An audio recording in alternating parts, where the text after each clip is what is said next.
Tic Talk, Tic Talk, Tic Talk, Talk. A real Celtic talk show by real Celtic fans from the Carluke Shamrock Supporters Club on Hail Hail Media. Tic Talk, Tic Talk, Tic Talk, Talk, Talk, Talk. Hail, hail, and welcome to Tic Talk with the Carluke Shamrock Celtic Supporters Club. My name's Vincent, and this podcast is being recorded on Monday the 10th of December. You can find more information about the club at carlukeshamrock.com and details of the podcast and the other Celtic family podcasts at hailhailmedia.com. Now, we've pulled out the big boys this week again for your panel tonight, who are Johnny, Kevin. And that's your panel for the night. We've had two late call-offs. We'll no name names. So throughout this podcast, you will not have a clue who didn't turn up, because we'll no mention it, will we, guys? Just means we'll need to come out our shell and speak, because I'm not used to speaking in these things. Okay, so a scaled-down panel tonight. But Quality, mate, quality, that's all you need to know. It's more about quality rather than quantity. Yeah. So you'll get this is your broadsheet, guys, tonight. Okay, so first up, let's just get into it. Spartak, we done it. So just in terms of achievements, guys, where do you think that rates? Kevin? First of all, I've got to say, I absolutely hated the game. It's probably my least enjoyable game of the season. Aye. In terms of achievement, European-wise, it's probably in the top three. I think the first time we qualified was up there for me, as good as any of the nights when Nakamura scored the free kick.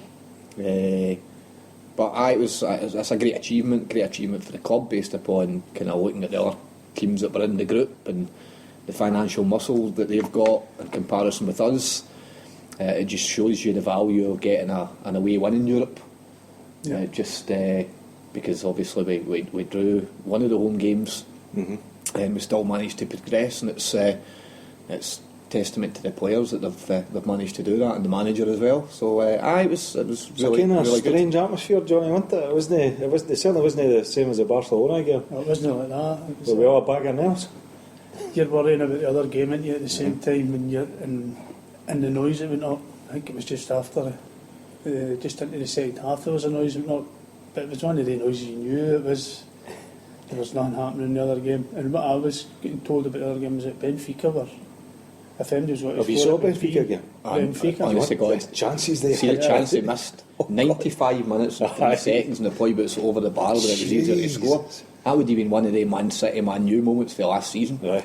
Because it would have been a big disappointment for us, but at the full scale of things, it would have still been an achievement for me to go into the UEFA or the Euro. It would have been, but see, because where we were, it would have felt like we'd failed in some way. Do you know what I mean? That particularly, one of my points was that the last time I was on, wasn't that concerned about the Barcelona Benfica game. I was more concerned that we wouldn't better the result of Benfica.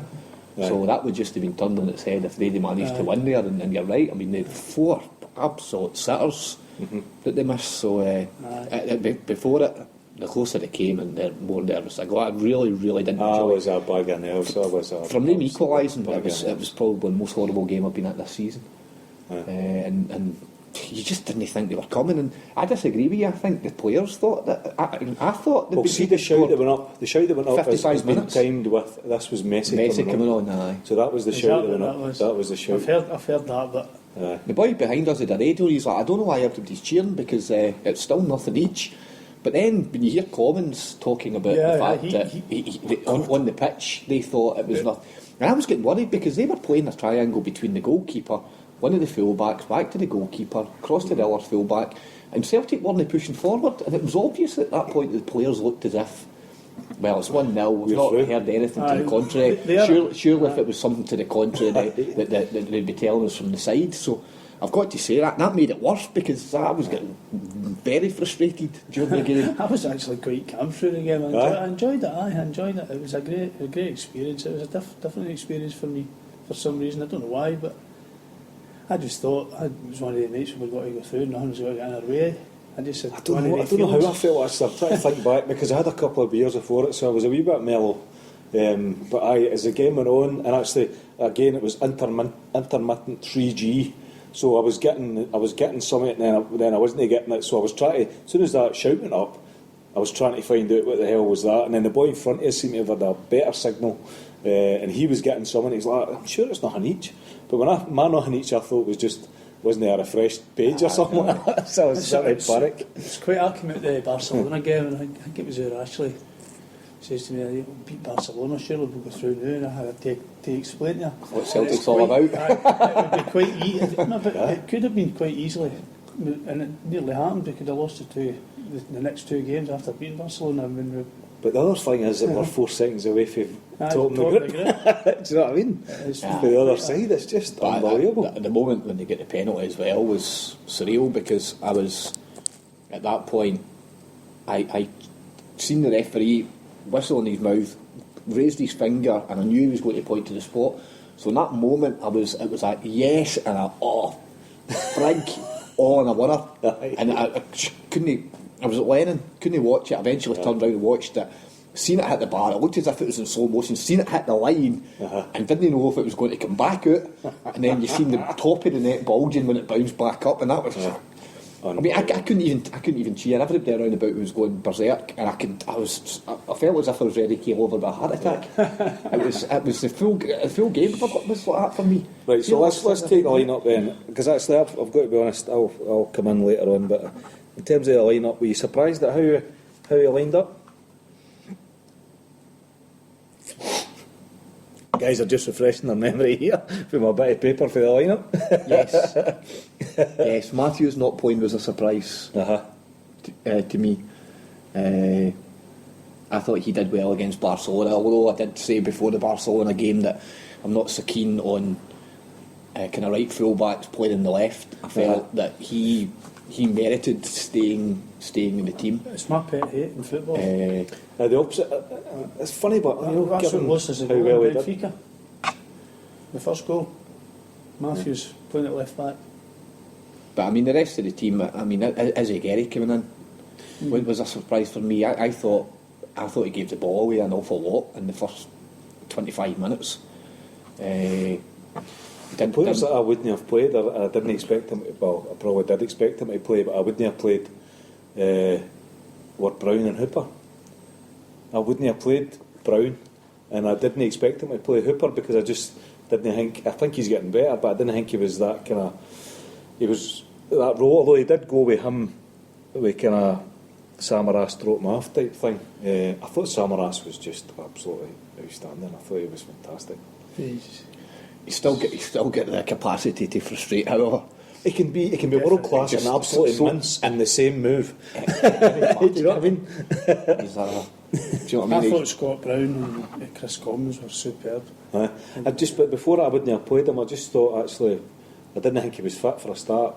Although he's compounded that again, I thought he was excellent. I think they're kidding him all on about this injury. He didn't look like somebody who had an injury to me at the weekend either. Well, he walked out a press conference apparently. He walked out a press conference and says, "I'm not answering any more questions about this. I'm just getting fed up with it," type thing. So I don't know if it was before or after. We'll come on to that later, right? Scott Brown and Twitter. Bruni banter. Hashtag. I think, Kevin, you might. I'm a great Matthews fan, but maybe the reason he stuck Lister again was for a bit of extra height, Maybe. But I would have played against Barca. He played Lustig on the right, and Matthews was playing on the left. So obviously he's brought Azagari in there on the left. Benfica, you're talking about Matthews on the left. No, against Barca. At home. Against Barca at home. Matthews was playing on the left. Because he just kept coming in. They kept coming in tight and just because he wouldn't ping crosses in until the last 20 minutes. So I felt he probably deserved to be in there, but it was a strange game because it's a while since I've seen Big Kelvin Wilson and Ambrose being bullied the way they were bullied by Emenike.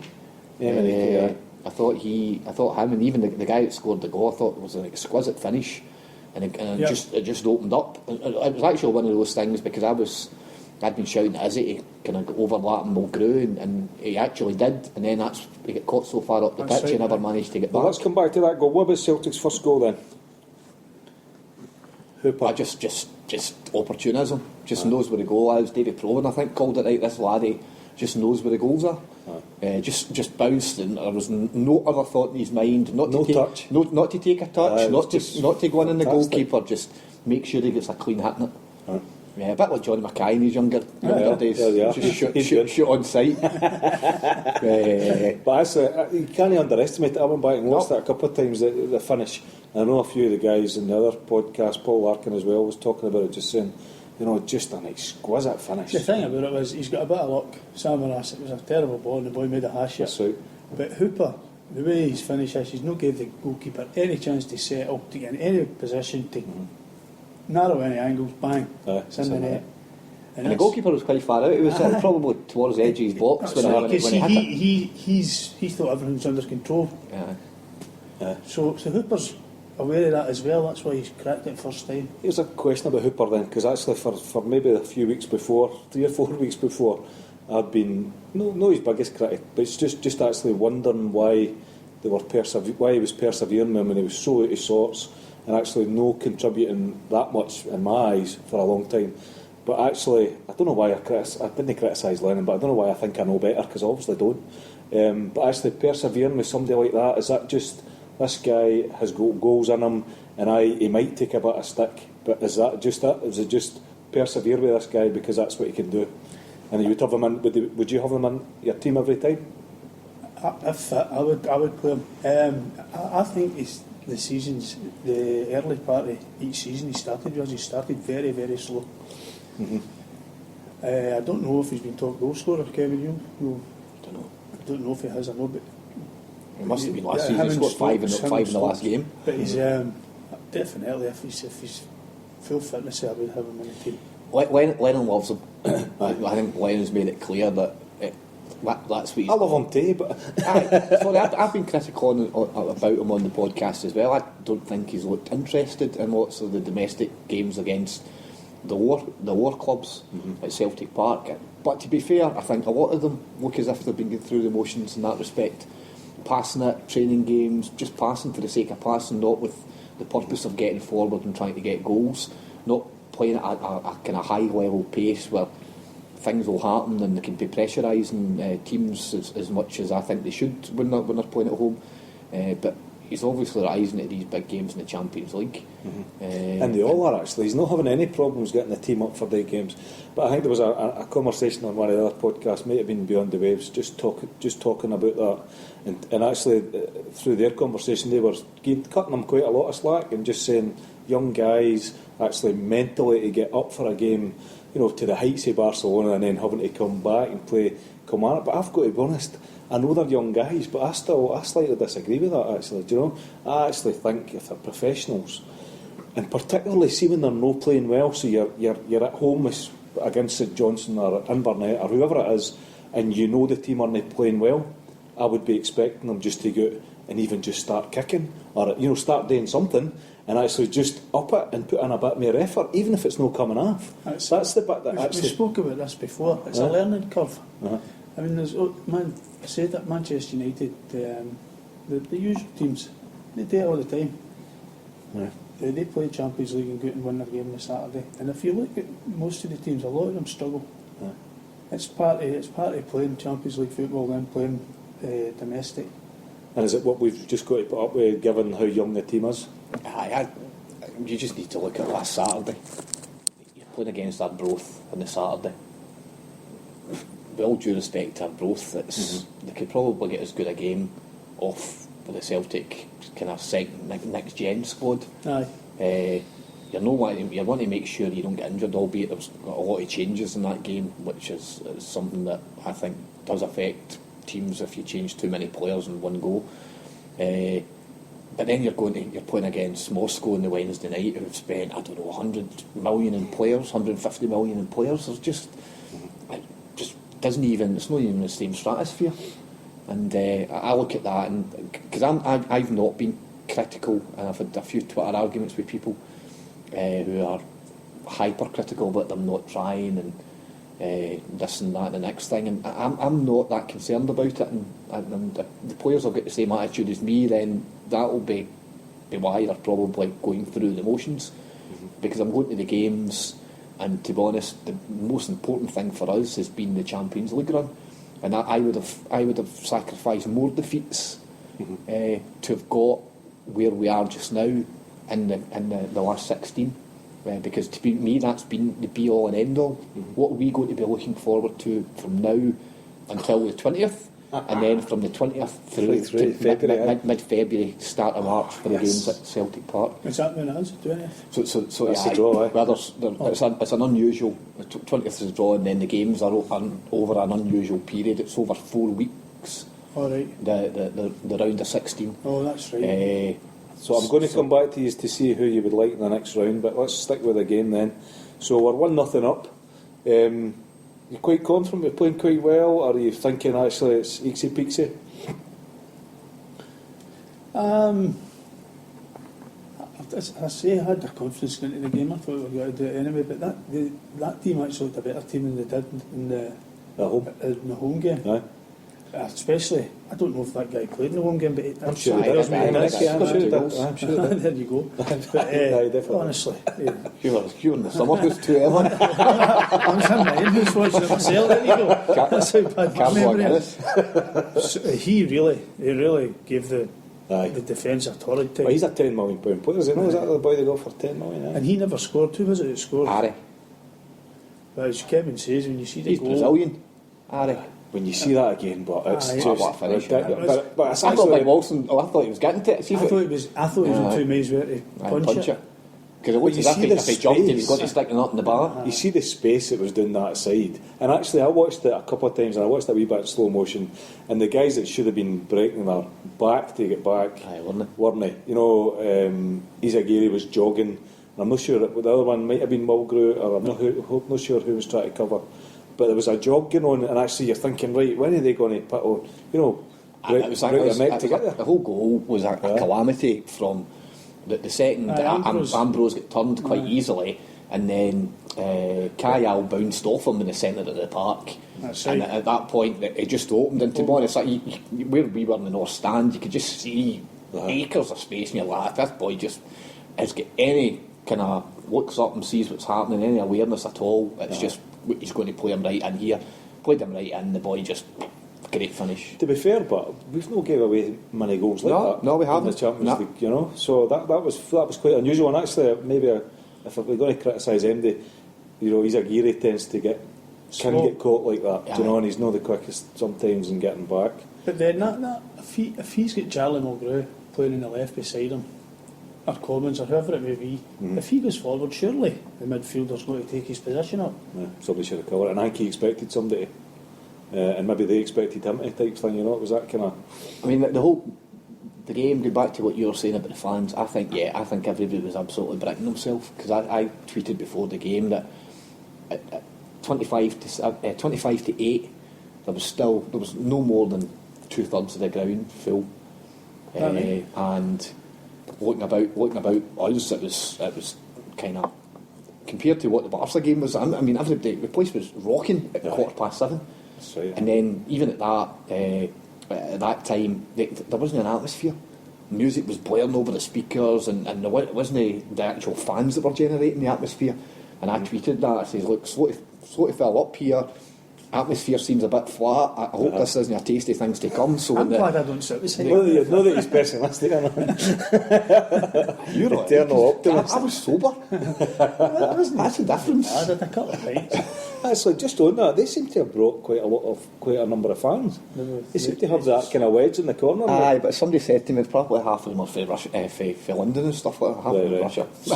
They were good. It's No, I thought fair play to them, they were good. But I mean, look, it's the population they've got, and the boom there's been. I mean, the rich over there are mega rich, and the poor are probably very poor. But there's obviously a big Russian element in further afield and some of the major cities, and I think London's got quite a big I thought it was Russian pretty good. population. I mean, any time you played teams for, well, it would have been the Eastern Bloc, you would have called it before. They never had any fans, didn't they? No. I'm wondering whether they just wanted to come and sample the parquet atmosphere. If they picked up any the Barcelona games, I thought, I'll have a piece of that, I'm going over there. Yeah. That'll be a great day. Apparently there was a bit of bother right enough in the game in the Gallagher. Aye. Was there? Aye, put a few. Because they're notorious for being... I don't think it was anything major. Yeah. I don't think it was anything major. So it gets to that's disappointing. Lose a goal just before half time. So 1-1 at half time, and this is when I'm starting to feel it a bit, thinking, right, what are we going to do here? Nothing each in the other game at half time. It was a forced change fairly early door, 20 minutes in-ish. Lustig went off for Matthews, and then shortly after that he brought in Lassad for Kayal. That was the changes, and then we get to 82 minutes, penalty, Stonewaller. At the time, I thought it was. Big Sammy turned the guy. There was no reason for the guy to actually put a tackle on. All he had to do was stand his ground. I thought it was clumsy. Looking at it on Sky over the 100 replays, the show when they slow it down. I've got a theory of it.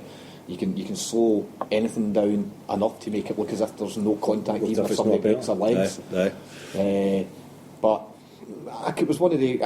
well, we've suffered in the past. I just think back to the Udinese game last season. We were winning 1-0 with not very long to go, and we got a penalty against us. And to be honest, that the other night was more a penalty than that night. So I don't think it's worked for us on this occasion. And what did the wonderful mainstream media tell us? These things even themselves out. I'm the exact opposite for you. I thought it was never a penalty again. I thought I went home and seen it in the replay. I'm like, that's a Stonewaller. I just thought it looked quite soft at the time. I've got to be honest, I didn't have a great view. The seats we've got for these games is kind of above the Green Brigade, right in the corner type thing. So didn't have a great view yet. Shouted for it, obviously. And when I went home, again, I slowed it down. And you thought, oh, maybe no. But in actual fact, if you see it in full time, it looks like a penalty. Yes, it just looks like a penalty. And I think that the referee gave it straight away. As soon as he went down, the whistle was already in his mouth, and I just seen him raise his hand, and I could see him getting ready to point. And I just knew he was giving it. And obviously, I did panic then. Aye, about who was going to hit it. No, just the penalty thing. Any time Celtic get a penalty it's like, in a big game, it's a... many, especially many recently of them missed. Aye, we have recently. I shouted right away, comments. That's what I said. Well, I think the big boy, the big sad one to that. Well, did you hear what comments said when they got interviewed at the weekend? And I can't understand. So the other thing I was talking about the tellies, so I said to her, Brian, do you ever take over a stadium? Because I was wanting Celtic to flash up the Barcelona score so that everybody knew. But Commons got interviewed on Friday, and he's like, I thought it was nothing. I thought it was. I thought it was. No, I thought they were winning. I thought Barca were winning 1-0 in the other game. And he's like, if I'd known that, I would maybe have let Lassad take it. Obviously, shitting himself. Anyway, that's the main thing. Oh, Johnny. Oh, my heart actually stopped for what seemed like 4 minutes. But actually, the only important thing about it was he buried it, so he did put it away. But he said he wanted to hit it. He wanted to hit it straight, but then he thought he'll have a trailing leg, so I need to lift it. He said, so I need to lift it, but I didn't mean to lift it as high as that. I think I did comment the fact when I seen it hit the bar. He's like, oh, Jesus. But particularly given, and actually, you're right. Lennon couldn't look. Lennon and Parker were both facing the dugout. I'll be honest, I couldn't look and backhand and then no look back, if you know what I mean. It's like, don't want to look, but I don't want to no look. And I just turned round as it was running up, and then he hit it and hit the bar. I was like, oh God. You're right, but it did take an eternity to get. It seemed as if it was almost ricocheting up and down on the line. So then we had 8 minutes to kill. And then he added 5 minutes. I don't know where he get 5 minutes for, do you? 2 subs. They made 2 because McGeady came on in after about an hour. Did we only make 2? Did we not make another one? we made 3 because Collins didn't. Sorry, you're right. Collins Brown went off for Ledley. Because Collins went off and we didn't have anybody to bring on. That's right. So we were. That's a bit penalising as well. They get a man red carded for an assault. And our man's injured, so they go down to 10 because of an assault, a red card, and we're lumbered. We have 10 men because we played our 3 subs at that point. Yeah. But it was a sore one. Did you see any of the pictures of that? Oh, It was a sore one. He's a good player, actually. That guy, he was a good player. The guy done it. He's a good player. I was quite happy with Aiden coming on, to be honest. I thought I thought he got a couple of opportunities to cross and just didn't do it. And then that's his normal cross. He used to be on and that. then he took Samaras at the game. And I thought to myself, to say take him out the game, he tripped him, and it broke up the game. But I was quite happy to see the clock ticking down and stuff at that point, didn't they? Well, they ran the clock doing well. Charlie Mulgrew and I think it was Sammy in the corner. But that pisses me off. And then Sammy crossed the See that having the ball on the D at the corner and then you stand round it, because you're trying to use your balance. You're trying to balance and back into people, and all somebody has to do is move away, and you lose your balance and they take it away. What I couldn't understand was when they get a corner, they should have waited till the player come. Player gets 3 yards away and flick it off and back out for a corner. I was shouting at gone mental. I totally disagree. Flick it off and do it. I wish if they're professionals, Corner, right, and corner, we've got the ball, corner. and we've got the ball, can we not just pass it to everybody that we know, apart from McGeady, obviously? Do you know what I mean? Just pass it and keep it. Well, Brian and Kieran were saying that as well. Why try and waste time in the corner? Because there's so many times that it just doesn't work out. The team get it. You've got 2 players in the corner and they're out of position, and if the team start biting quickly, but the ones where they did have the corner and they were letting them come on, I don't understand why they then tried to put the back in. The referee always seems to give them the benefit of the doubt in that, you'll go for the defending team. It worked this time. I know what you're saying, if the ball breaks, you're 2 or 3 men down right away, and at that level the ball moved. But you're right, that was Samaras but they was did, pretty they good played at it brilliant, because one of the boys was 5 yards away, and I think Charlie McGrew taking a minute and a half arguing with the referee, getting him back. That's right. And the ref got him back and they took it. And then the boy dived in and Charlie got a free kick and stuff. But no, I'm the thing is, I'm not a fan of that, but I'm not a fan of them passing it about. I just want somebody to stick a knife in the ball or something like that, you know what I mean? Like, game's a bogey, my ball going home. So, no happy, actually, not happy either. The referee was excellent. He was very fair. Is that just because we're not a bad team now? The referee was Bruch for Germany. I think he's top. No, I don't think so. I think he just managed to call the key decisions right. The only one that might be questionable as well was a penalty or not. And to be honest, I thought the guy certainly hit Samaras when you see it full speed on the telly. Now you would be that's a penalty. If you watch it back and you watch it from 5 different angles and stuff like that, I'm sure it was proven. I'm sure it was. It was looking for it and stuff. He said he was. Well, in some ways he was looking for it. I mean, but if you're going to make contact in the box, then you've got to expect, particularly somebody like Samaras, the kind of continental players, it's got to get in. And how often do we play against continental teams where there's the slightest touch, nudges, you're going for the header and a wee nudge and they go flailing and the thing about it is, I certainly don't think he dived. I think he's been touched and he's went down, and that's. So it's a penalty. You hear me complaining about it, Vincent? Right, certainly not me either. So it gets to full time. Were any of you like me not really knowing if we were through or not? The team seemed to know. No, the boy behind us with the radio had called it that the game had finished about 30 or 40 seconds before ours. They had. Well, we didn't know that. We didn't know that because I was still doing that. Hold on. Don't settle. Then I'm thinking the team's running about. How do they know? No, the boy behind us was quite good when the game was over, and that then just gave us. In fact, it might have been as long as a minute of our game still to go, and that kind of made me. They played 5 minutes. That made me even worse. Barcelona played 5 minutes as well. So, which was a bit strange because there must have been obviously Messi was down for an extended period, and it seems strange that their game was still finished a wee bit before ours. But I've got to say, I'm glad they didn't put it up on the big screens because that chance at Barcelona, that Benfica missed in the 95th minute. I thought I was ready to keel over based upon just seeing what was happening in front of our eyes. If I'd been watching that game on the big screen, I think I would need the St John's ambulance up. I need to start doing it before I go to these games, I A think. couple of cans, you'll be fine. Chilled in. So I think if I'm someone, I think my feeling at full time was a bit more relief, just because of the nerves. I think, I was absolutely nervous as hell through it, and particularly towards the end, because you're thinking one goal here, but they didn't really threaten. I think they were up the park, but they didn't really threaten in the last kind of 5 minutes, did they? They were more dangerous in the first half than they were in the second half. I thought we controlled the game. They didn't look as if they wanted to be that adventurous in the second half, to be honest. I thought in the first half they did, and they kind of the number 9 went off Ari. I thought he was a good player as well as Emenike, and I just felt that we probably controlled things, but all it takes is A mistake like theirs. Something mental. And actually, you're right, and it's that whole thing about Celtic where you're actually thinking, right. And it was actually, I think Ambrose got caught out for their goal, didn't he?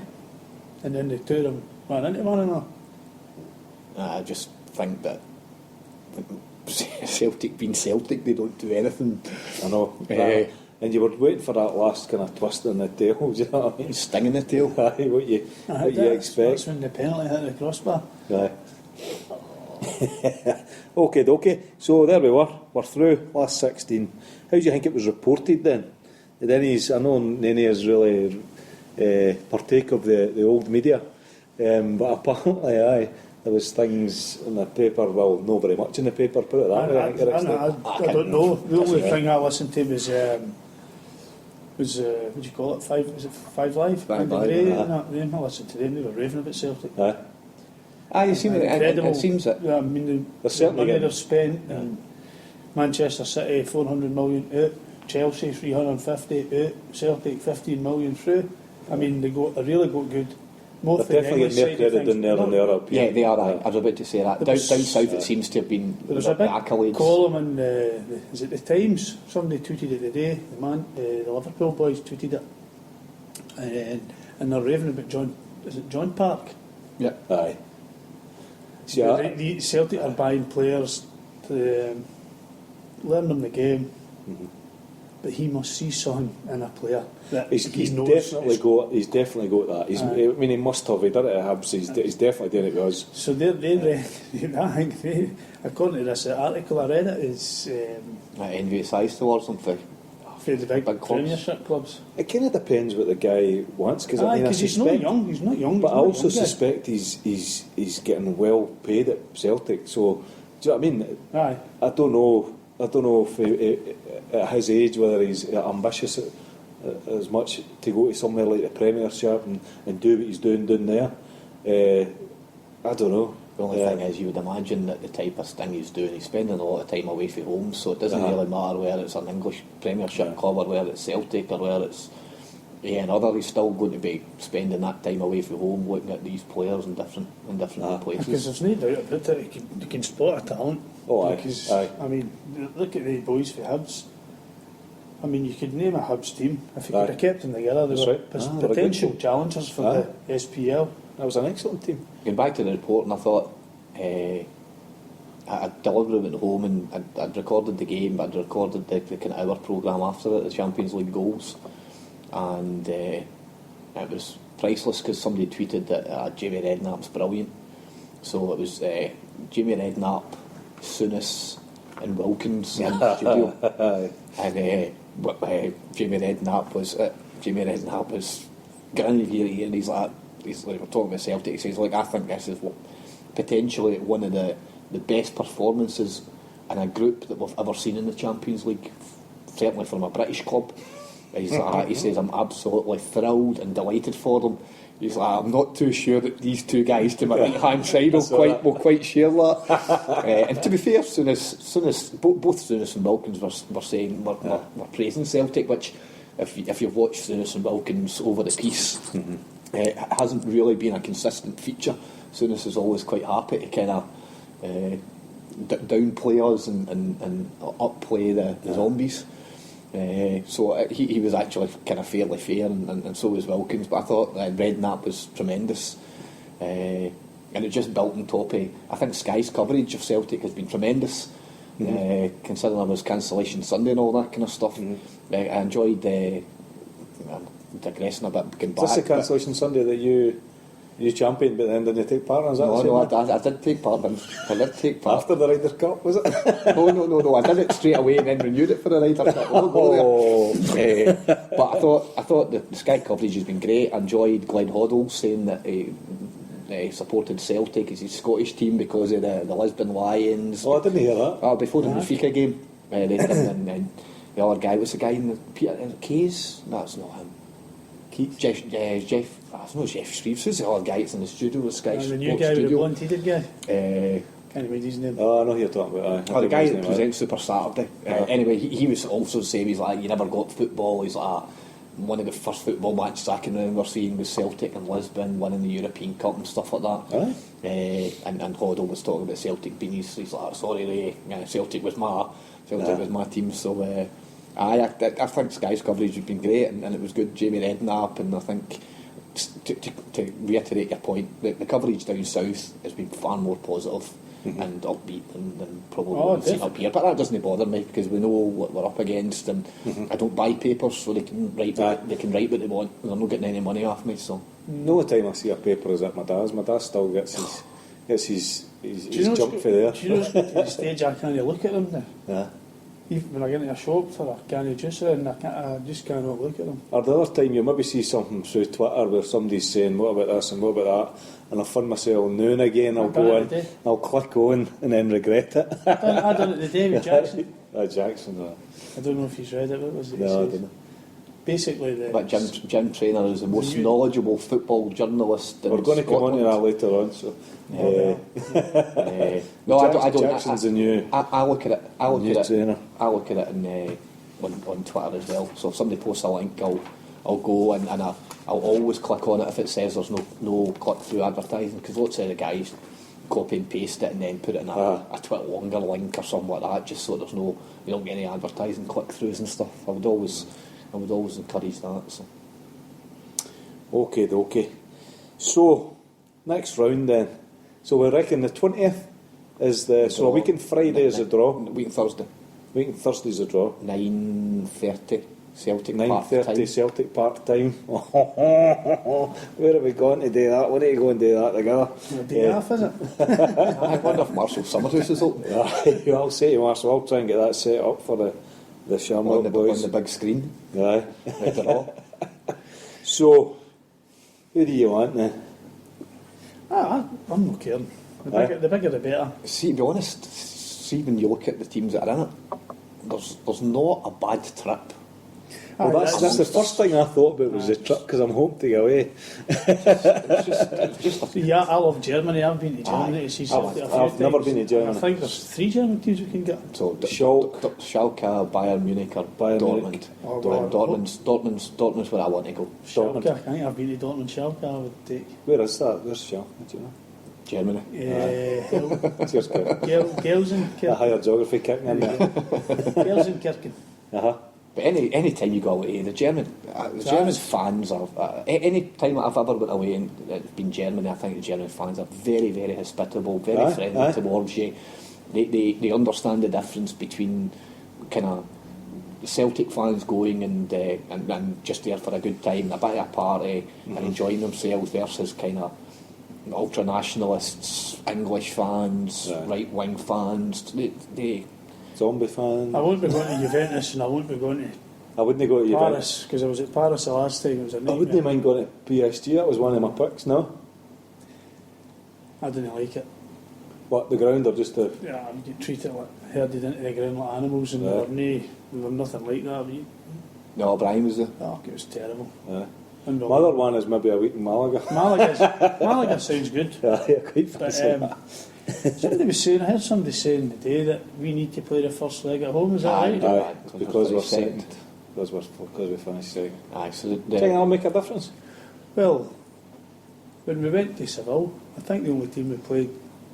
In fact, I don't think we played Away first. I don't think we did. The thing about this team is I would quite fancy is bringing a team back for a second leg. I don't know if it changes your psychology of it. Might be that you play it cagey when you're But in saying that, we've scored away from home. away from home. Yeah. It's not like you're concerned about us scoring away.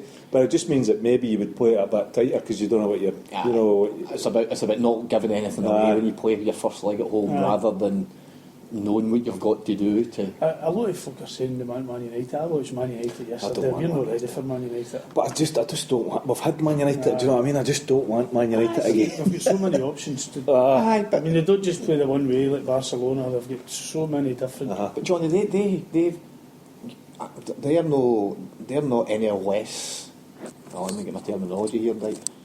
They're not any more of a challenge or less of a challenge than a Dortmund would be.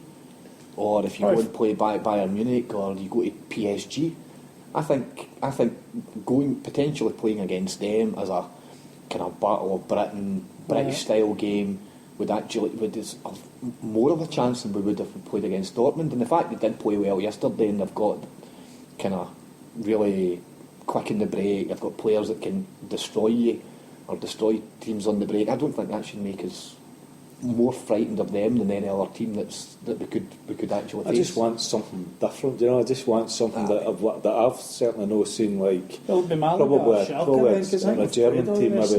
But I think the reason I want to go to Dortmund is because I think there's always been a bit of a rapport between the fans and from obviously Murdo McLeod and who else? Paul Lambert. Paul Lambert. We've never put them out. We've played them. And I just fancy that as I think they're. I love the fact that they're what we would claim to be kind of a working class fan base who just want to go and support the club and get behind the club. I mean, they're getting 65,000-70,000 every week. Just fervent fans noise when you hear see any of the games in the telly. The fan noise from the fans is phenomenal. And I just want to be part of that. The fact that that's just going back to what I was talking about earlier on. I would have sacrificed another 2 or 3 league defeats to be where we are, to be looking forward, to be sitting here going. That's a good point. But even Turin, we didn't enjoy going to the Stadio d'Alpe a few years ago. Well, they've got a new stadium. But they've got a new stadium, so that might be something new. Do you know what I mean? And it's based upon a British style stadium, enclosed in and kind of stands close to the pitch. Whereas the Stadio d'Alpe was an Olympic running track and stuff around it. It was just terrible. So even that now we're kind of we'll go at that. I'm going to whatever one we play. Don't care. If we want to get through, then who do you want? Regardless of the trip. No sure. Who have we got the best chance against? I think statistically it's either Malaga or Schalke, I think, in terms of the weaker teams, if you like. Malaga for me. Malaga. Particularly February, it's going to be right cold over here. Do you know what I mean? you want a wee, maybe get a week out of it, Johnny, no? You get a week out in Malaga and you've got I don't know. I'm not really been into the ins and outs of. See, the thing is, you look at that and you think, we'll go for Malaga because of where they are, and they're not really a renowned footballing name, but they've not got a big squad. They've got money problems. They're going to go through a tough part of their season, whereas we can put our season to bed really before. That's who I want, Malaga. I mean, our next 2 games are St Mirren and Ross County at home, surely. That's the ones where you expect. More importantly, how do you get to Malaga? I think there's direct, actually. I think you can direct. You can have Ryanair country. I'm sure I went there when I went to Seville, Malaga. The only other thing that we'll need to get organised this time is find out who's gone and get on the laptops early doors, because you know what Ryanair's like. EasyJet, it goes through the roof the minute the draw's made. I think what I'll do is I'm just going to go on and book a half a dozen seats as soon as it's made, because you'll get them sold. Do you know what I mean? Half a dozen seats 2 days before, 2 days after. Careful with that, Vince. Because they shaft you in that, especially Ryanair. So if you change the names, so if you book it in my name and I don't go, then to change the name, they cost you the equivalent of what the fare is at that point and stuff like that. And see, to be honest, I think getting everybody an extended group together who are going to agree is difficult. You're as well getting your own figure 4 or 5 or 6, and then just are you definitely going? I'll take responsibility about booking an end fire in, but I think any of those trips would be. Let's get organised. A wee bit of sun in February. I think I'll do. Well, that'll be March, and it depends. Is it only March? Is it? Because we're at home first. So it depends Right, when, aye. because they've got games on the Tuesday, Wednesday, on the 20th and 21st of March. So there's 2 games on the Tuesday, 2 games on the Wednesday, 2 games the following Tuesday and following Wednesday, and that concludes the kind of first legs. And then the same again, so it's over 4 weeks.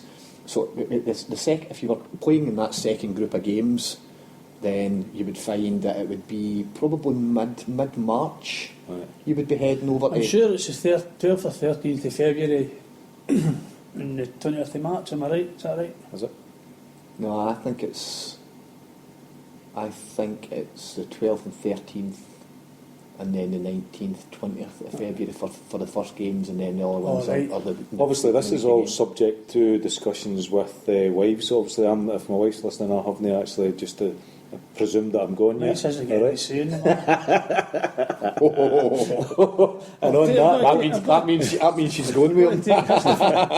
And on that note, I think we'll finish that first section, and maybe cut that last bit for John. Oh, here's Christine screeching out of the car park. He's not going anywhere. But lucky if he can see you're alive. Okay. Tick tock, tick tock, tick tock, tock, tock, tock, tock.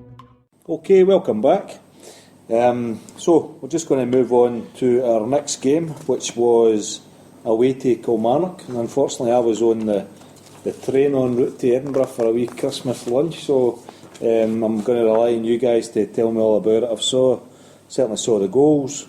I'll give you the wee line up there if you want to have a quick swatch at it. Well, I'm going to leave it to Johnny to start in this one because Who was at the game? I had a bit of a self-imposed exile. No, I wasn't there either. You weren't at the match? No, I never went. Where were you? Were you in was that Summerhouse? No, but I ended up getting that ESPN in for a Right, month. so this is remarkable. This just shows you the depth of feeling we have well, maybe, towards What- Kilmarnock what because happened? No, but it's my Christmas lunch. Come on, cut me some slack. I says, right, okay, I'm going to boycott it because most of the boys, your usual suspects, Big Des, Foggy, the lot, Yep. we're all boycotting. They were boycotting Kilmarnock. Why was that? Michael Johnson. Michael Johnson. So, Right. come Is Friday that the night, first time, didn't you? Sorry, John. Yep. Right, okay. come Friday night, I listened to the podcast, the Friday afternoon podcast. Is it the Australian one? with Aye, it was Paul the Homeboys, Larkin and aye. the Homeboys. They were talking about the game tomorrow and that. So I tried to get a run. I could have got a ticket, no bother, but to get a run, I cheated the motor, I wasn't. Couldn't bother with trains and all that. So I ended up, nobody was gone.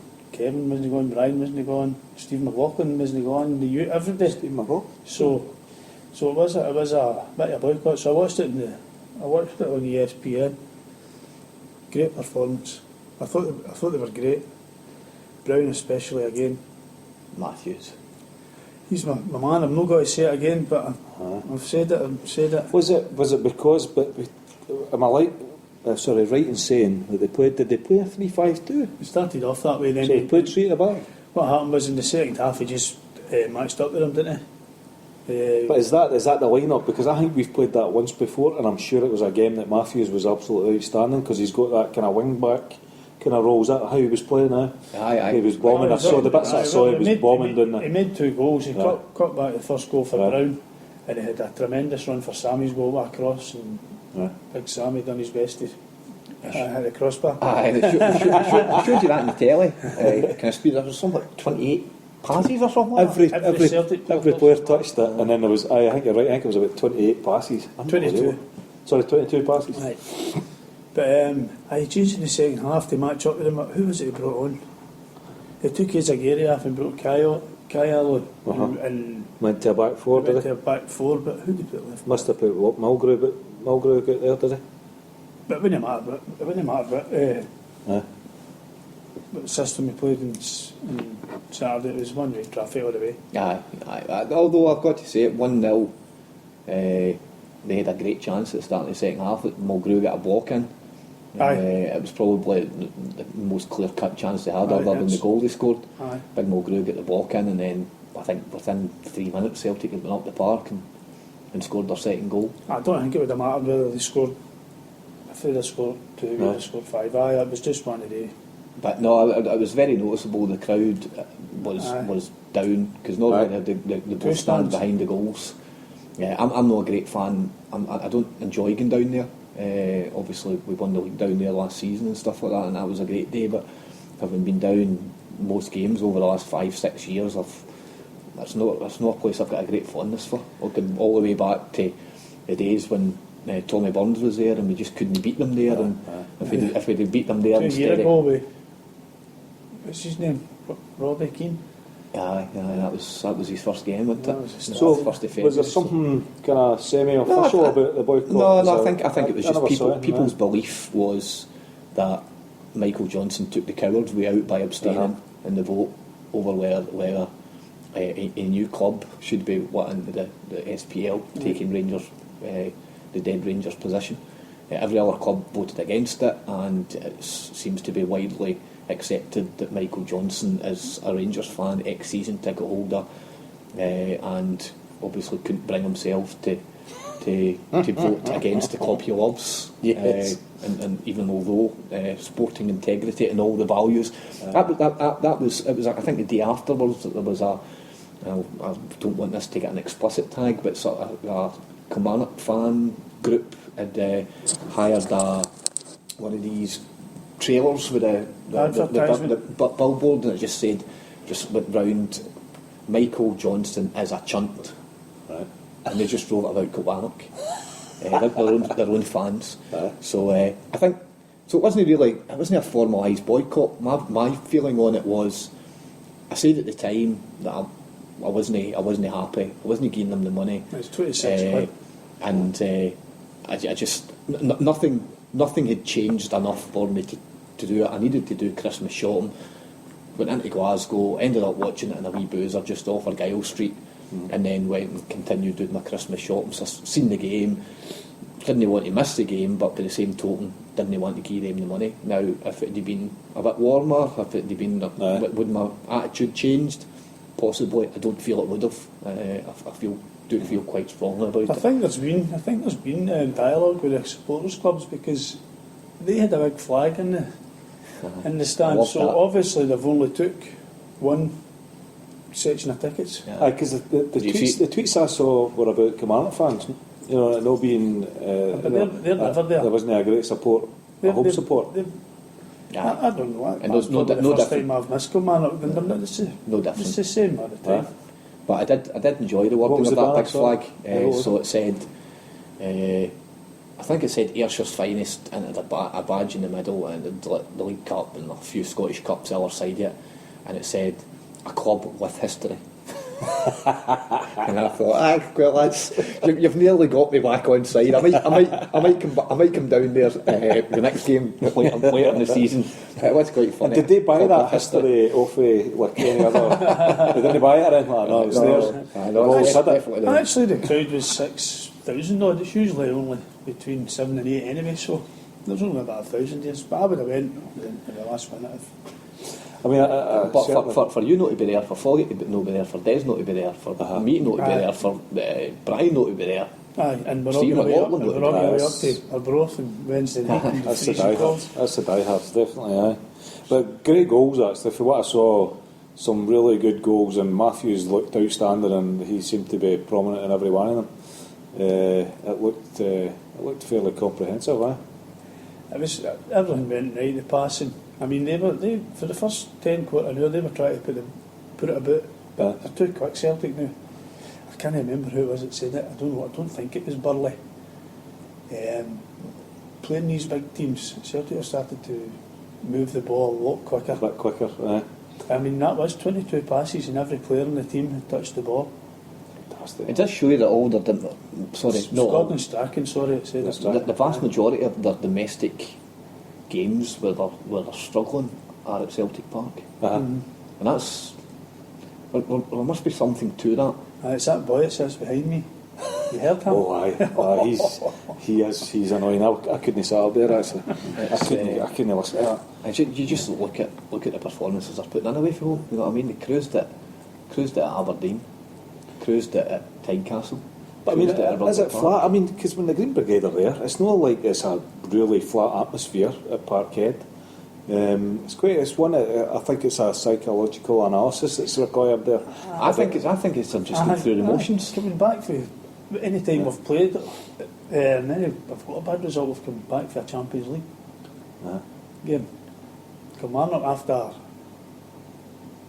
Who was that? Was that 2-0 after we come back for? Was it Barcelona? 2-1. I can't even remember. Kilmarnock beat them 2-0. There's been some really good away performances, and they continued that on Saturday. They just looked comfortable for start. There was two things. There was one analysis I read, and it was all just online, but it was a kind of match report as I was doing a wee bit of research for this, thinking through the tactics, and this guy was kind of bigging up just what you'd said, Johnny, how he'd started with the kind of 3-5-2, how he'd then moved to the 4, how Shields had actually put somebody back into the midfield because they were outnumbered, and actually he likened it to like the cup final and stuff like that, how he'd said Shields had got the upper hand on Lennon a couple of times, so maybe Lennon had thought it through a bit, and actually it might have been a bit of a surprise for me if he started with 3 at the back for a start. But then he's changed it as the games went on. He's changed it when he saw Kilmarnock maybe coming back into it. I don't know. So I mean, certainly Lennon seems to be. Oh, he's picking up. He's picking up on things. And he's the kind of manager that's no fear to try stuff either. He's not just got a. This is what I do, and I'm sticking to it. I think that comes from a position of confidence and power. To be honest, you know what I mean. He's probably feeling empowered by the fact that he is in the Champions League. I mean, the statement he came out with the other week after Celtic fans want me to go, then I'll just go, because the boy gave him a hard time. To be honest, the boy was out of order, but that's not him saying I'm going to go. It's just, look, I'm the gaffer, I'm the boss, I know better. Trusting me.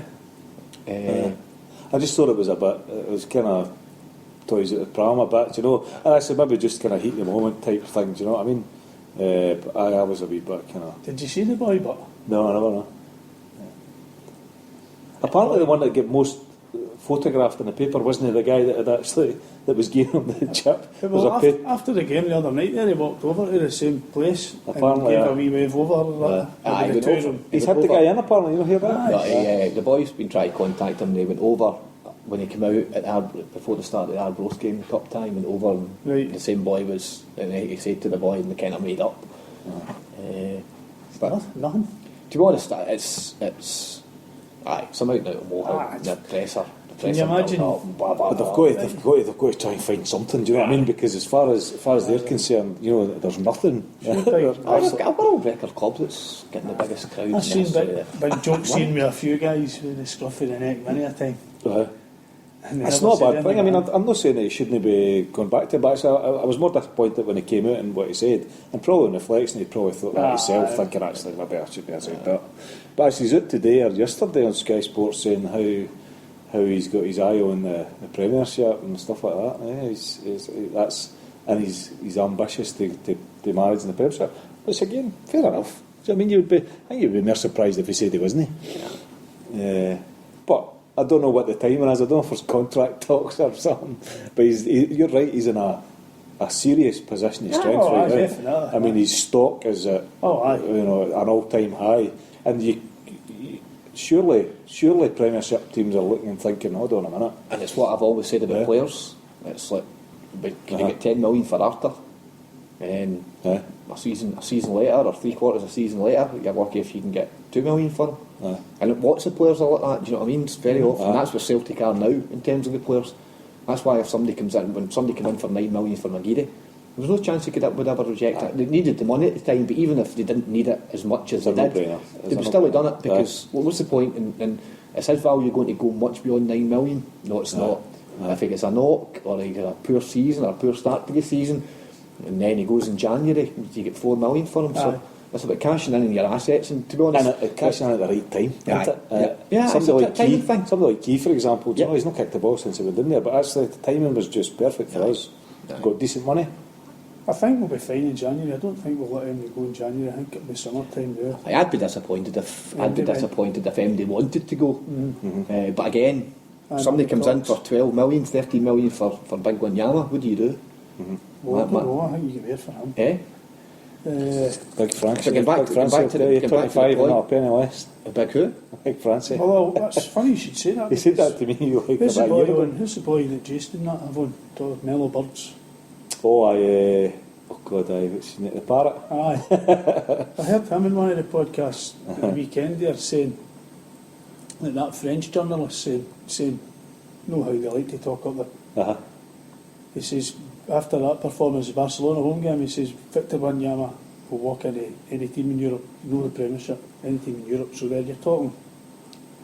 You need a bid more for him, but Aye, that's what you want. I can't ever see a Celtic player going for. If he went for 15 million, that'd be flabbergasted.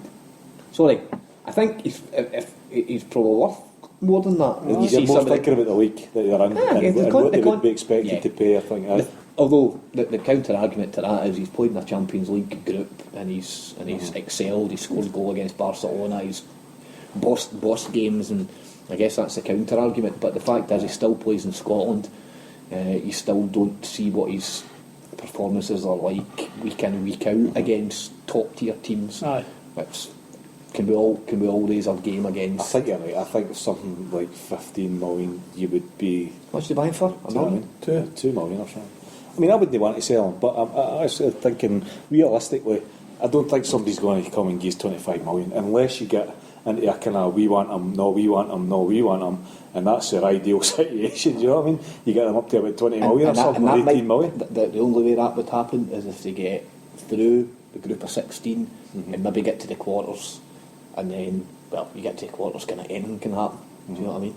If they get to the quarters and they've two good performances, but Celtic maybe miss out narrowly, then you might get that come the end of the season. I'd be disappointed if let MD go, but in January. But I could see if somebody comes in with silly money, then Big Sammy to Liverpool. I mean, why would they want to? Why would they want to leave us and go? And actually, where was I reading that now? Somebody talking about Samaras, and was it no Paul Larkin? I think it's Celtic Cut News. I think today. I think he put up an article about that, just saying that he had the chance to go. And actually, when he left Man City, he took a huge wage cut to come to Celtic. He then took the stick, and he has taken stick because he's such an enigma. You could have forgiven him for saying, right, I'm off, but he stuck to it. And actually, I think it goes back to Strachan, because Strachan always gives you these different insights, and he talked about him for quite a long time, Samaras. And it was either last season or the beginning of this season, just talking about when you ask Samaras to do a job, he sticks to it. Aye. Even though, he can clearly see and hear the whole, all the Celtic fans are saying, what the hell are you doing? Do you know what I mean? He's been given a task, he sticks to it. Aye, I think the part of the reason Lennon stuck with him was probably through Strachan. I've heard Strachan saying that. Explaining him. He's the only player that ever listens. I've heard him saying it. He actually did what he was asked for the betterment of the team, despite the fact that he took loads of stick for it. It was impacting him. And actually, I remember going back even further. I think it was the Celtic Underground boys when they kept talking about when they were doing podcasts. Right, as soon as you don't think Samaras is a striker, you realise how good a player he is. So I mean, everybody was saying that, but he's not scoring a lot of goals.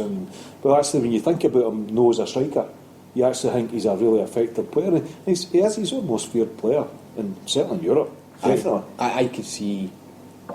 I could see any of our players. I don't think you would put any of them down as players that are going to be with Celtic for an extended period of time, and I would name Samaras and that. I mean, how many Commons as well? How many continental players?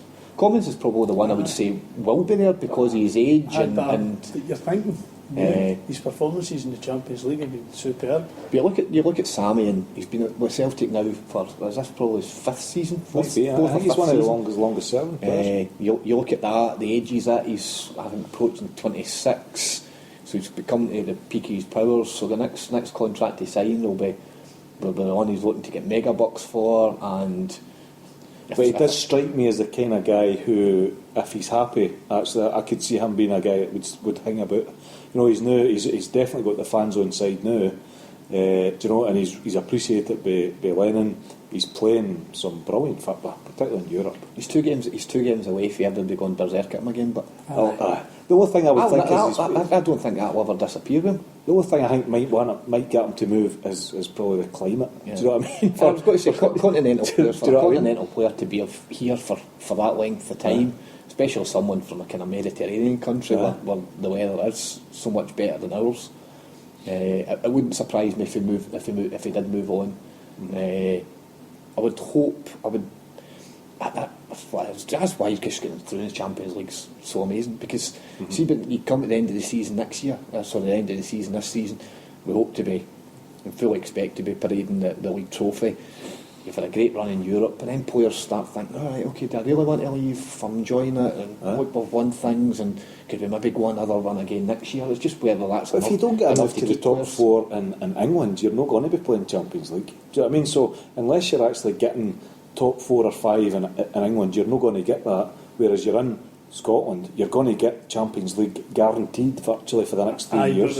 But then you're getting more or less triple your money. Triple your money. Sorry, more than triple your money, plus 3 qualifiers next year. So I wouldn't. Easy peasy. Please don't say guaranteed. But I don't mean guaranteed, but you're opportunity to European get a punt at football. You're getting European 3 football. qualifiers next year, but the following season will be different, I don't know, because of this year. Well, it depends how far Celtic actually go, because you've got to remember that the 3 other teams that get pumped out before even the competitions had started in earnest. Do you know what I mean? So, but it's some position to be in though as well. Do you know? It's just fantastic to have the amount of players that we've got, saleable assets if we have to. We certainly don't have to, but the money that's coming in for the Champions League. Well, it's going back you've got a guy, you're probably your biggest saleable asset now with a big goalie. Yeah.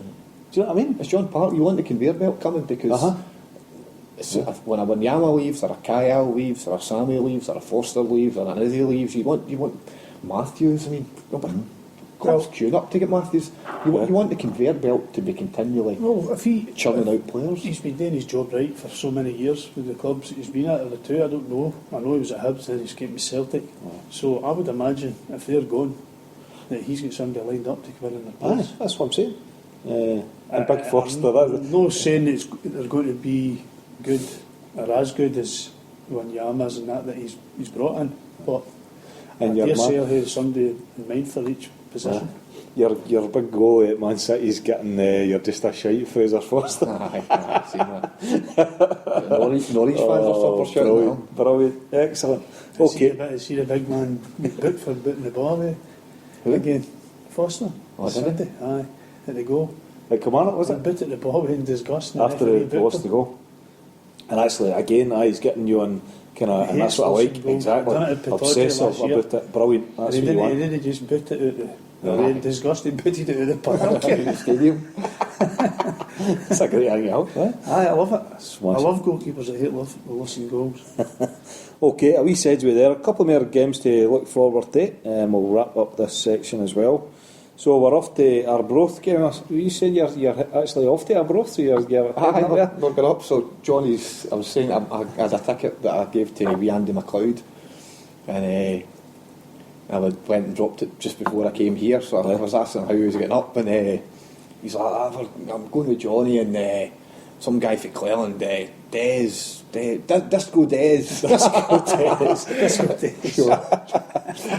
So I was giving him the ticket, and he said, what time are you leaving at? And Dev Slavin likes to leave so it's a 8:15 kick-off. He's leaving at 4 o'clock. Nice and sharp. Just in case any eventuality, spaceship lands in the motorway, and he's got a detour planned and stuff. You'll be listening, mate. But I was saying good. I said to wee Andy, I says, I want to drop quite early because I'm going to take Siobhan and Declan with me.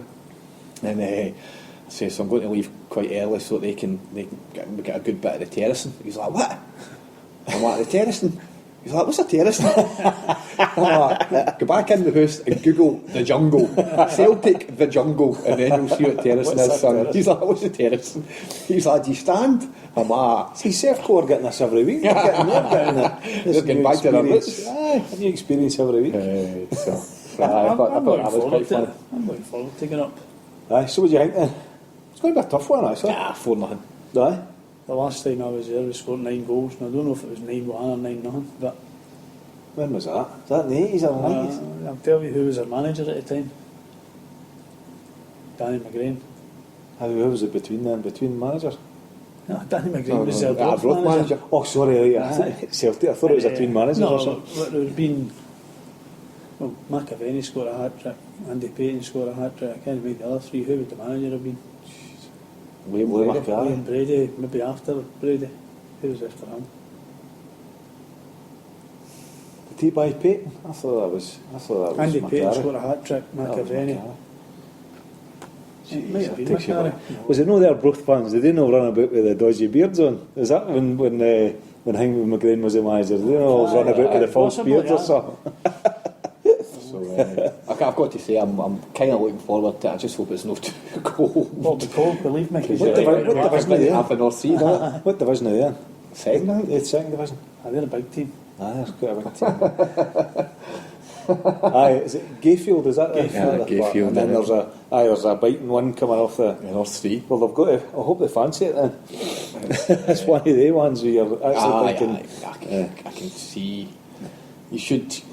Well, you hope lightning doesn't strike twice, but because they certainly didn't play at Celtic Park. I mean, the goal they got was, I know half the boys bahooky. But to be fair, ours was a deflection, wasn't it? No, that's what I'm saying. Theirs was a deflection. The boy was in the byline and tried to clear it, and his own player had it off his backside in the 6-yard box and ricocheted in. So,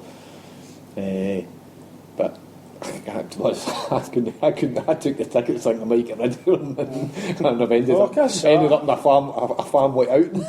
Carl was like, I'm going out Wednesday night. I'm like, right, I'll take the Wednesday and Arbroath with me. Where's Arbroath, Dad? You'll love it. You should go and swim in the North Sea before that. Wrap up well. So you're taking 9-0, Johnny? No, I'm not taking 9-0. Okay. You taking Chris? 2. No. 2. The young team are gone, so Chris can't go. I don't want to get him into the young team too. Quick. Too soon. It's a wee trek, but a wee trek to Arbroath, I know. 103 miles. It's separate. Roughly. 20 miles wide indeed. Aye, that's right, aye. I was actually hoping to get a customer appointment nearby. But What's Arbroath famous for? Smokies. Smokies. So you went for a smoky, yeah? I'm already just pulling in Forfar, get a bridie beforehand. Another smoky. A bridie and a smoky. Okay. Then the Smokies. So we're into the next round. different smokies we're talking about. So we're into the next round come Wednesday night. Aye. Easy peasy. And then we're at home to St Mirren. So we've got 2, did you say 2 home games coming up? Ross St County. Mirren and then Ross County. Because we've got a couple of Hibs and Dundee away and then Hibs away, don't we, after Christmas. So what are you thinking, St Mirren then? Are we on a run yet? The thing about St Mirren is they try and They try to play football. Aye. We need to batter somebody at Celtic Park. We need to come out with an intensity to the play for the first minute, not when they go a goal down, or not when they're trying to pull another each into a 1-0 in the last 10 minutes where they just start pummeling teams. We've already gave them a scalping. Aye. And they've been known to get a scalping at Celtic Park, so this could be your day, Kevin. Saturday, is it Saturday? Saturday. It's a 3 o'clock kick-off, actually. Pretty sure. 3 o'clock Saturday. And then it's Ross County after that at home. Aye. I don't think you'll scalp them. No, they'll be fairly tight well anyway. organised, They're playing. they'll not give much away. But you're looking for 6 points, aren't you? Well, you would hope so. But The goals Celtic way enough. Aye, but their home performances have been poor. Some of that crowd don't help. No, they don't. Some of them Shocking. are staying in the Yeah, house. yeah. Aye, I know. Honestly. I don't understand If it. you're going to go and support the team, support the team. I mean, I was no fan of Samaras, but I never once got up and booed the guy. And I've seen guys doing it. I'm like, God's I was sake, no fan of Browns. Aye, but me neither. But actually, I didn't. Again, you wouldn't storm up and say, "Oh, ridiculous guy," and all that. Never did that. Boo. Some people booed him when they came on. Aye. On occasion. Disgrace. Well, me and you had you says you had the nail about signing players. I thought that big centre half, Kelvin Wilson, and Kevin's like, no, you need to give him a year to settle in. Look at the difference. I mean, I would have had that guy away. That just shows you how much we know about football. Aye. I'd agree with you. No, they've got to certainly step up the pace, and you would hope now that the manager will have them fully focused, knowing that there's not the distraction of the Champions League, and just get their heads down and get on with it. And to be honest, I'm expecting to see different performances at Celtic Park from now on, up until things kind of reconvene. And I'm not saying I'm kind of on the face of it accepting the fact that when things reconvene that we should be getting beat, but I'm certainly going to be wanting the focus to be fully on the Champions League. Of course. But that can only really happen as long as they get the victories now to put them can project themselves forward into a comfortable position where they can afford to be less precious about the domestic games and concentrate in the Champions League. Because whoever we get, two big massive games, it would just be great to go into the games fully focused without even kind of worrying. A full fit squad. Aye. Which I think. And there's a couple of weeks shut down in there. Aye, there's a couple of weeks. February, is it? Last 2 weeks, last week in January and first week in February, I think. Weekends, like maybe the second. Have we not got a trip to Rafe Rovers somewhere along the line, providing we win on Wednesday? That's right, aye. That's what we got next round. So there you are. Okay then, that's the next games coming up. So I've got a couple of hot topics to fling at you guys just before we move on to Shambolic. Hot topics. It's freezing in here. At least Craney puts a heating on. We need to say Big Kelly, by the way. Some Johnny he is. The heating on. Right, so we'll need to rapidly get through the last 10-15 minutes then. It's that cold I can't speak, as you can hear. First hot topic I was going to put to you, that apparently some guy who used to work at the Daily Ranger now works at the Daily Ranger actually. Jim Trainor's now head of media at the Rangers. Now the question I want to ask you is, why is Charles Green going to pay a guy to be responsible for PR at Rangers when he's been doing it for years? Okay. I just, honest to God, I was raging on Saturday night, and I got even Richard Gordon replied to me. Is that right? I was raging that he was being given airtime to say his goodbyes and stuff, Aye. especially after the crap that he wrote on his final column. And it's like vast majority of people are saying everything. So he's got no integrity. He's no integrity, certainly amongst the Celtic support and large swathes of the Scottish footballing fraternity or fans for a while. The last year, what he's done there just shows what his agenda has been for the last 6 or 8 months. And the rest his career. I know, and he's just confirmed everything that we said he was, and that he argued to his blue in the face. And turns out he was blue in the face. Absolutely He's an United that he was. He argued, no, I'm not. People tell me I'm a Rangers fan, blah blah blah. I'm not, blah blah blah. But to be honest, I just couldn't care less about him. He's a cretin, guy. I'm actually quite glad he's the best. He deserves to be where he is. That's where he's best. And I'm quite glad he's off the radio, because he bugged the hell out of me in the radio. I used to not listen. And he could have wasted it for me. Him and Chick I just thought, just bugger off somewhere. So the Saturday night show where it got to 5:30 or 5:20, it was your call. So I'm not just used to turn it off. I never listened to it. I could have listened more to something like it was just Cosgrove or something like that. It was just than him. Boorish, rude, ignorant. People would phone in, they were an Aberdeen fan, and they would just disparage them, and somebody had a point they didn't agree with, he would just kind of badmouth them, and it was just an absolute ignorance. But it's just that role again, and Keevans plays it and all, and it's just pathetic. And actually, I virtually turn them off. It might encourage me to listen a wee bit more to Radio Scotland, but then you're competing with him, then you've still got Chick Young, you've still got guys like Billy Davis, Billy Lloyd, sorry. Dodds, do you know what I mean? And you just can't be arsed with any of that. Is he no one of the seemingly the 67 of taking, I don't know if it's the old co or the new co. Former players. To do with the contracts. What they do? Some recent players actually. I'm sure Lafferty's one of them. Illegal. Oh, sorry, they're taking them to industrial tribunal for constructive dismissal. No, there's 67 of them, so it can't be that. So must be something else. It's Maybe them saying that the only ones like the EBTs or something. It's EBTs, to go back to trainer, good riddance. Best place for them. They test you, and it's a match made in hell as far as I'm concerned. Aye, they kind of deserve each other, don't they? Oh, 100%. But it's great that the guy who is so completely anti-new media and whatever is now in charge of new media, and Ibrox is brilliant. You couldn't write that. And your man's taking over the record. Who? Keith Jackson. Keith Jackson not taking over. Jingle Jangle, he's chief sports editor. See, there's an opportunity there to just do a read up and get people in there that could actually deliver. Do you know what I mean?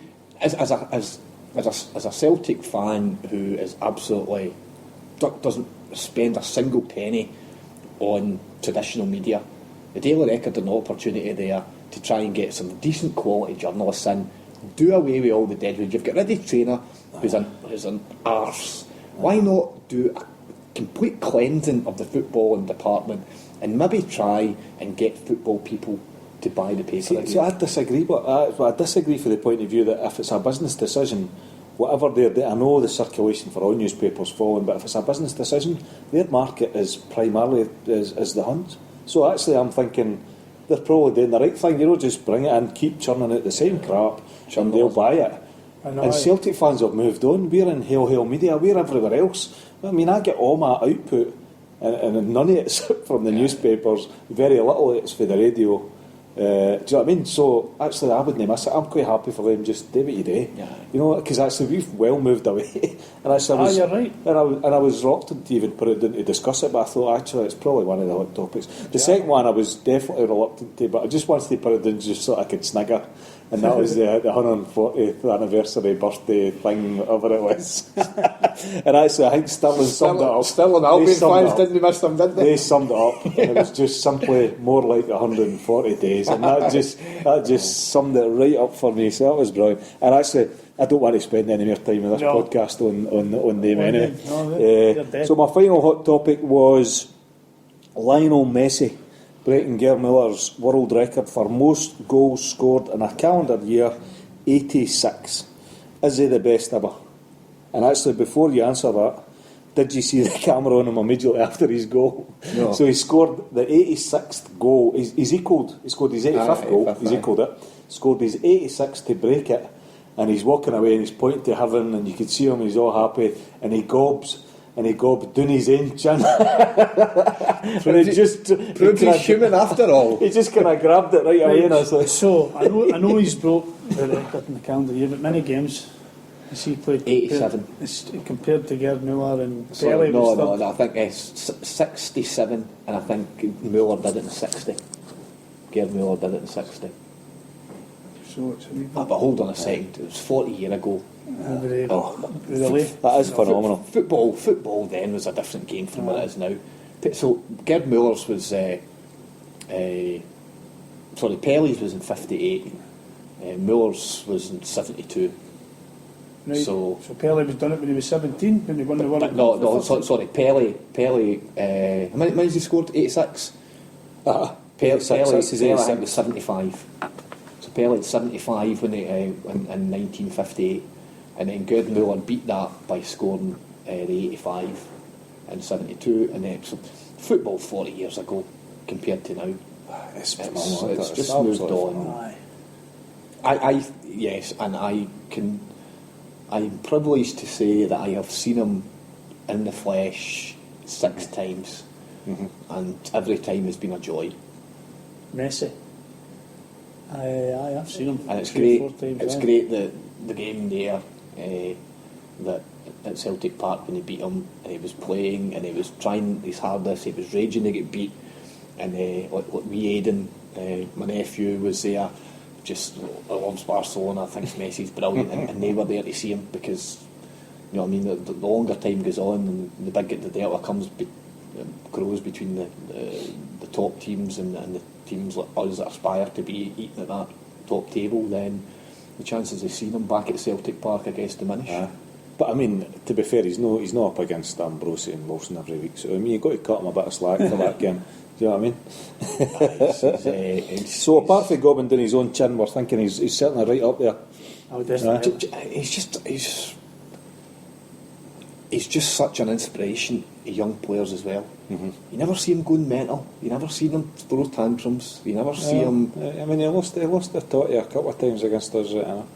No, he was getting a bit petulant. I've not seen him like that before, but he was getting quite At the petulant. time, Charlie McGraw wasn't got to put the ball out the park for him. He gets watered week I in, know, week out, but and he doesn't get up. He doesn't.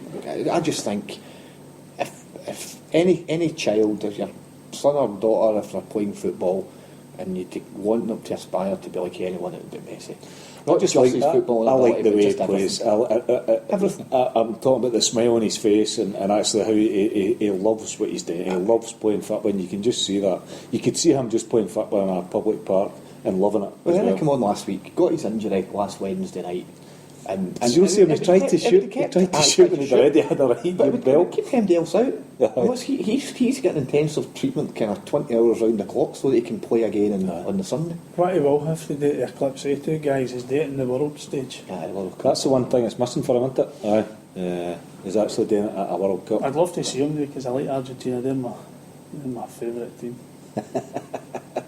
There we are. So that's leading us quite nicely into our regular feature of Shambolic. Shambolic. Okay, thanks, Chico.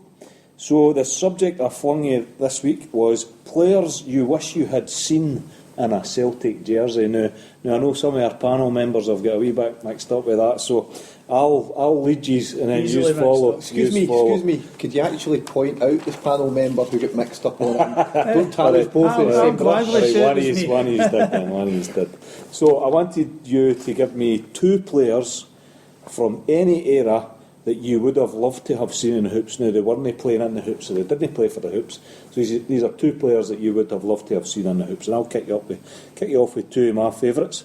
The first one I came up with was Paolo Maldini, and a couple of reasons for that. One was because he always spoke quite highly of the atmosphere at Parkhead. I remember reading quite a few times when we played AC Milan, he's talked about, and I think one of his quotes at one time was, every player should play at Parkhead at Celtic Park once type thing. So I always kind of stuck in my mind, and I would have loved to have seen him in the hoops. The only question I would have for you, Johnny, would be, would you have kept Anton Rogan at the team?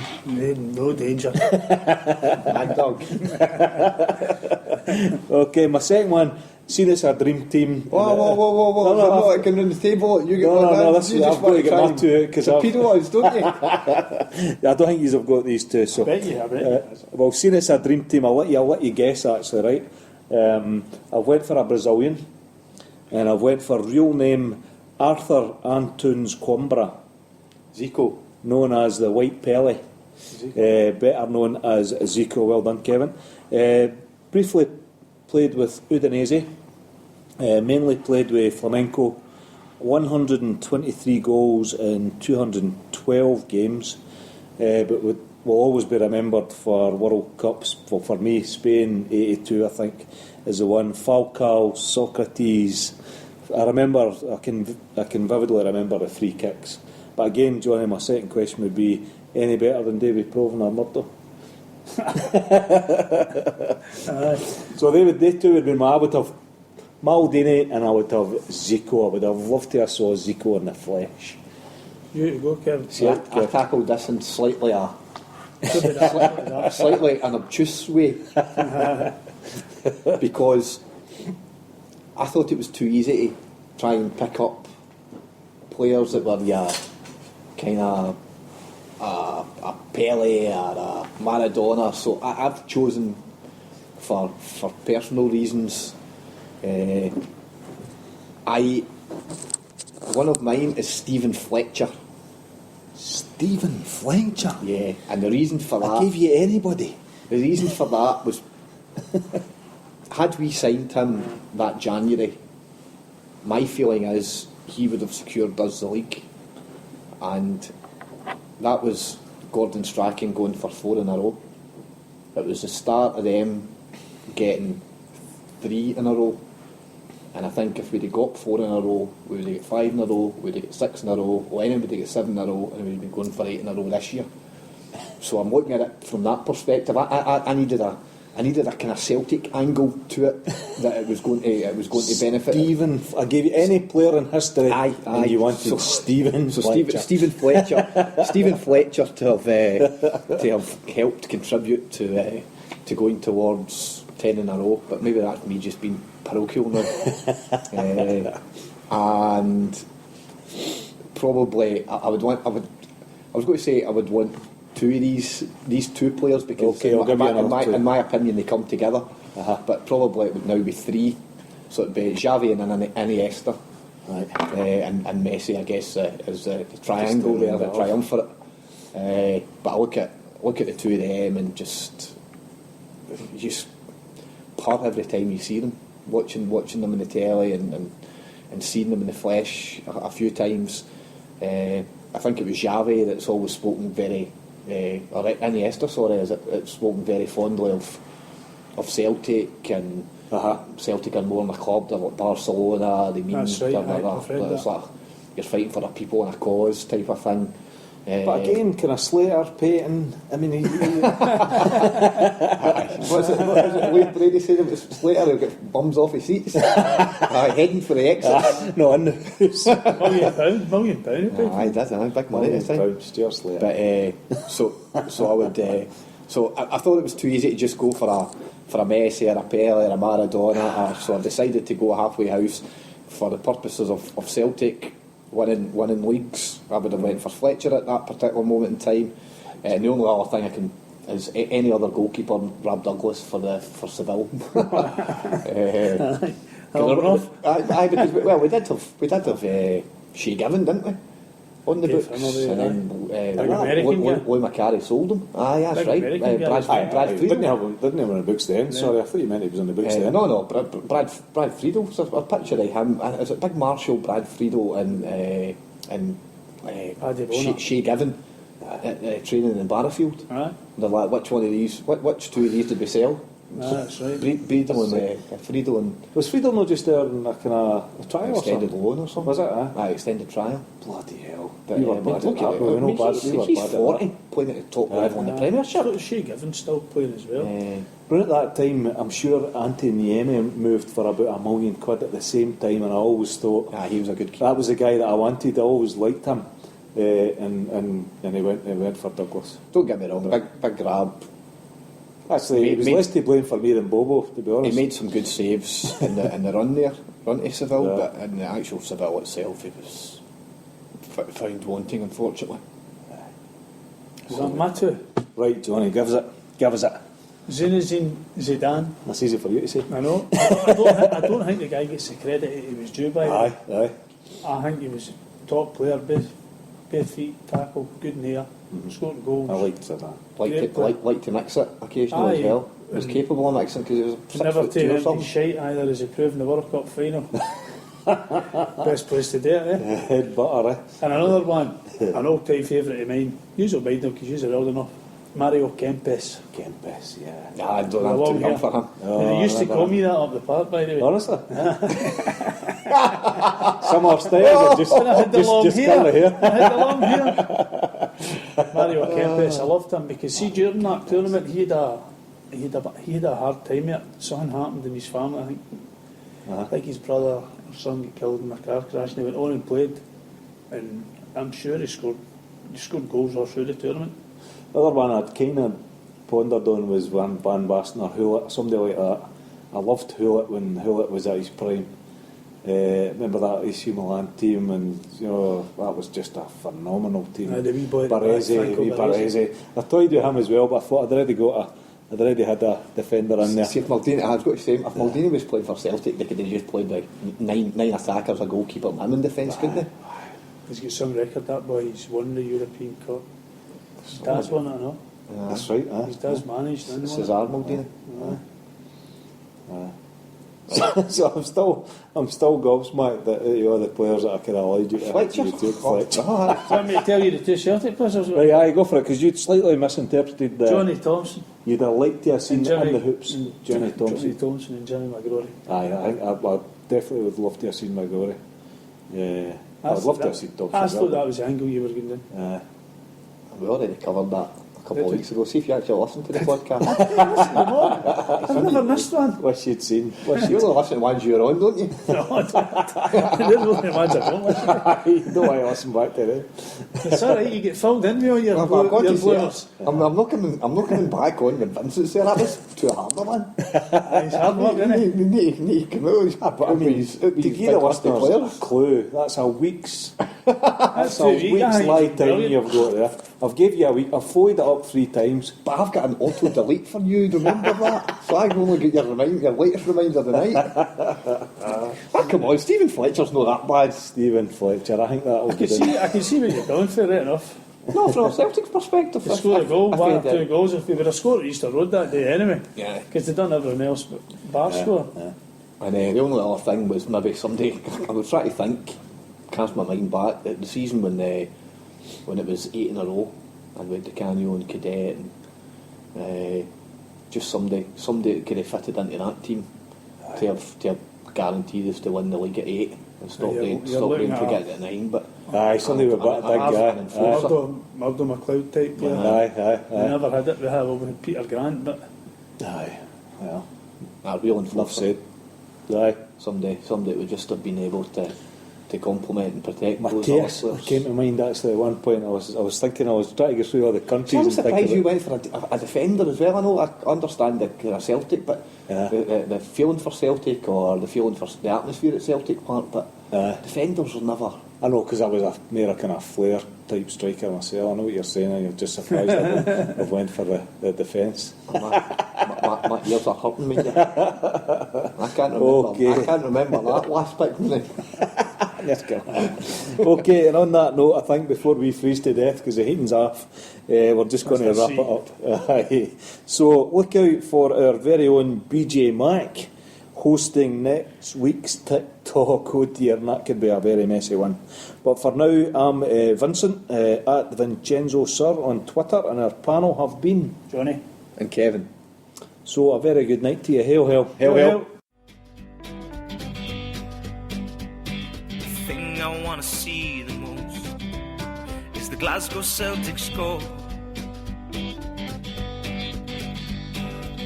I've been to Munich, been to Paris and Berlin.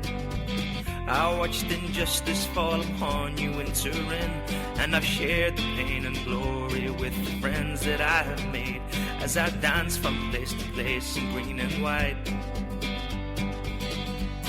on a worldwide tin parade.